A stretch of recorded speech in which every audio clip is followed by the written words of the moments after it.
Yeşil tavları var, etrafında gülistan bağları var. Ünçüm acandek bandanları var, kız yigitnin koşağı çalları var, çalları var.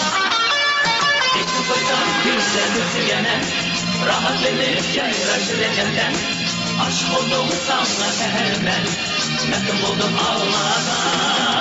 Geçip koysam güzel götürgene, rahat edip yayraşır ecenden. Aşk oldum sana şehrinden, mektub buldum almada. Yayla baktım nurlu seherden, yayla hasret buldum her özden sinemden. Yayla kırmızı bir belki zamanımı, yayla etki tuttum ulu severden. Almada. Yayla baktım nurlu seherden, yayla hasret buldum her özden sinemden. Yayla kırmızı bir belki zamanımı, yayla etki tuttum ulu severden. Almada.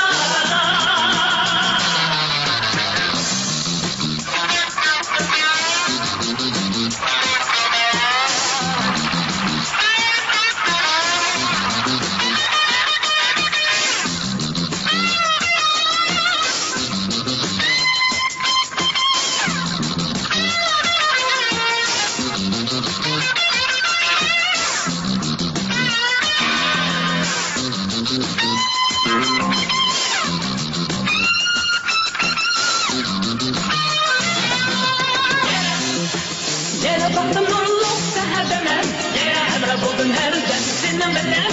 Yere kırmızı tatlı belki saramini, yere etkin üstüm ulu kıvveten. Almada. Yere baktım nurlu seherden, yere emre buldum her özden sinden benden. Yere kırmızı tatlı belki saramini, yere etkin üstüm ulu kıvveten. Almada.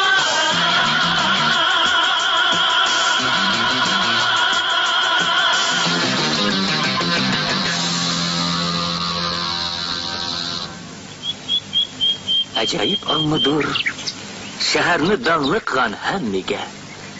Sihirli anmıdır, rivayet bulgan aşıklarning şaniga.